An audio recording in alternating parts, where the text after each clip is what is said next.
Hey guys, welcome back to Veggie Campus. So today I wanted to talk with you about the beginning transition to a plant-based diet because I get a lot of questions from people and I can tell that they feel a bit overwhelmed, and really there is a lot to think about in the beginning when you make this decision. So whether or not you have decided to completely remove all animal products from your diet, or you're just increasing the amount of veggies and fruits and grains that you're eating, there is a lot to learn, and that can take time in the beginning. So, it's really exciting because there's a ton of new foods to explore, and there's cooking experiences, and it's a big adventure, but it can be kind of overwhelming. So, I thought today I would share with you my top 5 tips for transitioning to plant-based eating in that first week to a month that I wish I knew that when I had started out, and is based on my personal experience. So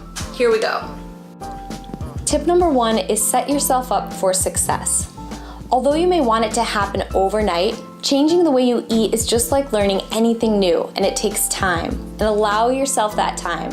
You're gonna be buying new foods, adjusting how you cook or how you eat when you're at restaurants, and more. No matter what your skill level in any of these areas, there's still a lot of unknown territory. It's all part of the process, and knowing this up front will help you set realistic expectations so you don't give up if times are tough. I started eating plant-based 4 years ago after watching Forks Over Knives documentary. And true to my form, I definitely went all in right away and started telling everyone I could that I was now vegan and I wasn't eating any animal products anymore, and it ended up not being quite that easy. While there's merit in telling people about your new goals so you feel accountable, I find that it can also have the opposite effect. So if you don't tackle it right away, you may feel as though you failed somehow. So my strategy now is to share new challenges with just a few people so I feel accountable still. And then I also make smaller statements. So instead of saying, I'm going vegan, I say, I want to start reducing my meat consumption. We all lead busy lives. We question our decisions.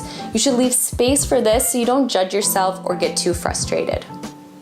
My second tip is to set a few small goals. With realistic expectations now in mind, start out with just a few small steps and goals to work toward. If you take on too much, you may feel a bit overwhelmed. For example, you'll probably start cooking more. Instead of overhauling your whole pantry or creating a fully plant-based menu in your first week, you could do a couple of different things. You could find just one cookbook to start with, or a good food blog online, aiming for simpler recipes, things with not too many complicated steps or ingredients, and start reading those cookbooks or those recipes before you even start making the recipes. Pay attention to the different ingredients you see and learn a bit about them. Next, maybe pick up a few of those new ingredients that you're seeing in these cookbooks and start experimenting with a meal or two. Make that meal a few times in a row to get comfortable with it, and that will allow you to ease into it and feel more confident in your cooking skills. And once you have that meal down, then moving on to the next. Or just try incorporating a few salads or easy side vegetable dishes instead of a whole meal.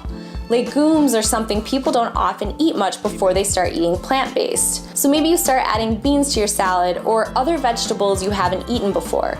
Experiment with different sauces and dressings. And thinking of beans and legumes, this leads me to my next point, which is paying attention to how your body feels eating these new foods. So another reason to start easy and trial this out is that you may experience new sensations like bloating or gas.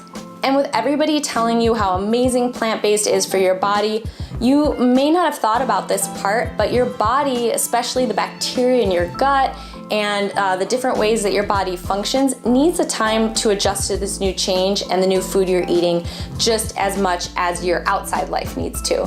So remember to take care of your body. Tip number 3 is to keep a list of your motivations for eating plant-based. Writing down motivations and reasons behind any new goal helps us stay focused and on track. Is it for your health? Is it for animal welfare? Is it for the environment? All three? It's easy to forget when we get caught up in the day-to-day life and all that we have going on. We won't always have Cowspiracy playing in the background or our health results that just came in front of us. To keep me focused, I wrote mine down in a few different places, but I have them in my phone, I have them in my journal, and also on my laptop. And I reference these on a regular basis, and reflecting back on these many times can really reinvigorate you and keep you positive and moving forward. Tip number 4 is being prepared and mindful of others' reactions to your new choice. A new way of eating is not only a challenge for you and your body, it can also be a big change for others in your life, and I think we should all be sensitive to that. Food is a really strong connector for people. I remember the first time I went to dinner, like a monthly dinner with my girlfriends, and I'm sure it was a little bit awkward for everyone, and over time this got easier and now it's no big deal, but I really made an effort to not make them feel inconvenienced as much as possible. So brainstorm ways to do this for your friends and family. And I'm not saying that they shouldn't also support you, but change can be emotional all around, and it's just respectful to think about everybody's feelings. My last tip, tip number 5, is to connect with others and continue becoming informed. Although more and more people are gravitating toward this way of eating, it's still a small percentage of the world. You may want a few people you can reach out to who can relate to how you're feeling or answer questions. One way is through social media. I know that on Instagram, Facebook, and YouTube, there are a wealth of people to connect with. When we moved to Taiwan, I found everyone in the vegan and plant-based community through social media, and they were so welcoming and helpful when I had questions, letting me know where different restaurants and resources were. And now I'm part of a similar-minded group of people, and I cherish the way that they've made my husband and my transition to Taiwan a lot easier. There's so much I could say about this whole process, and everybody's experience is gonna be really different. I just know that these are the things that I would have liked to know when I was starting out eating plant-based that would have helped me. So I wanted to share those with you. I'll be providing more tips on the next stages of plant-based eating, like 6 months from now, and what you might want to expect after a year, and just little ideas to help you along in your journey. So feel free to subscribe to follow along to those as they come up, and feel free to reach out to me with any questions. My email, my Facebook, Instagram are all below, and I'm really responsive, so I'm happy to answer any questions that you may have. And just remember to have patience with yourself and have a lot of fun on this journey and during this whole process, because you're gonna learn a lot and you're gonna have a really good time. So just keep that in mind, and thanks again for watching.